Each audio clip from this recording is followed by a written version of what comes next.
Hi everyone, my name is Tierly Abercrombie, and today I'm going to talk to you about something we all do, but probably don't think that much about, and that's sleep. Let me ask you a quick question. Have you ever slept for 8 or more hours and still woken up feeling super tired? Like no matter how long you were asleep, you just felt exhausted when the alarm went off?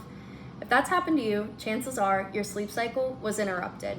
We often hear people say, just get 8 hours of sleep, like that's the magic number. But what I've learned is that it's not just about how long you sleep, it's about how well your body goes through the sleep cycle. So today, I'm going to explain how the sleep cycle works, what happens during each stage, and why completing those stages is so important for your brain, your body, and overall mental health.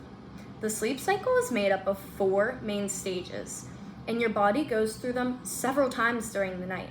Each full cycle lasts about 90 minutes, and people complete 4 to 6 cycles per night, if they're not interrupted. So let's start with stage 1. This is the lightest stage of sleep, and it only lasts a few minutes right when you drift off. Your muscles start to relax, your breathing slows down, and your brain waves begin to change. You're still really easy to wake up during this time. Like if someone talks to you or you hear a noise, your eyes will probably open very quickly. Next is stage 2, which is a lighter sleep but a little deeper. Your body temperature drops, your heartbeat slows even more, and your brain begins to show short bursts of sleep activity called sleep spindles. This helps protect your sleep from being disrupted. And believe it or not, you spend most of the time sleeping in this stage, almost half the night. And stage 3 is when you're in a deeper sleep. This is most important for your body. During this time, your body releases growth hormones, repairs muscles, and strengthens your immune system. This stage is also where sleepwalking and night terrors can occur. If someone tries to wake you during this sleep, you'll probably feel super groggy and even confused. That's what's called sleep inertia. And finally, we have REM sleep, which stands for rapid eye movement. This is when your brain becomes very active, almost like you're awake. Your eyes move quickly underneath your eyelids, and most of your dreams happen during this time. Even though your brain is super active, your body stays still, which keeps you from acting out your dreams. REM sleep is very important for memory, emotions, and learning. So now that you know what the stages are, let's talk about what each one does and why they matter so much. Each stage of sleep helps with something different. The most important ones are stage 3 and REM. Stage 3, deep sleep, is like a repair shop for your body. It's when your body does the most physical healing. If you've ever worked out or played a sport, this is when your muscles recover. Your body also strengthens your bones and boosts your immune system during the sleep. That's why when you're really sick, you often feel better after a sleep. It's because your body uses this time to heal. REM, on the other hand, is like a workout for your brain. During REM, your brain processes all the things that you learned that day and stores your memories. That's what helps you remember things for tests or school.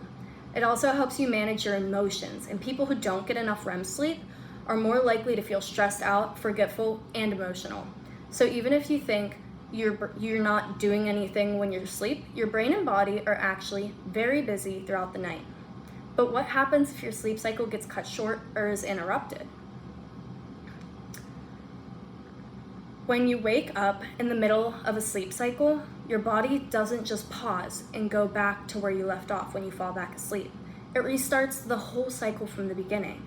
So even if you've been asleep for hours, waking up during deep sleep or REM means you don't finish a cycle, so you lose all of the benefits of these stages, and this causes foggy feelings in the morning called sleep inertia. It slows your reaction time and makes it harder for you to think clearly. Even worse, if it keeps happening night after night, it can lead to long-term health problems. And according to the CDC, if you don't get enough sleep, you're more likely to develop things like diabetes, depression, and heart disease. And for teens, they're especially at risk because of screen time. The blue light from phones and TV tricks your brain into thinking it's daytime, which stops your body from making melatonin, the hormone that helps you sleep. That's why it's a good idea to put your phone down at least 30 minutes before bed. So today, I've explained how the sleep cycle works, what each stage does for your body and brain, and why finishing the sleep cycle is so important. So next time you stay up late and think, well, I can just make it up with a nap, remember, it's not about how long you sleep.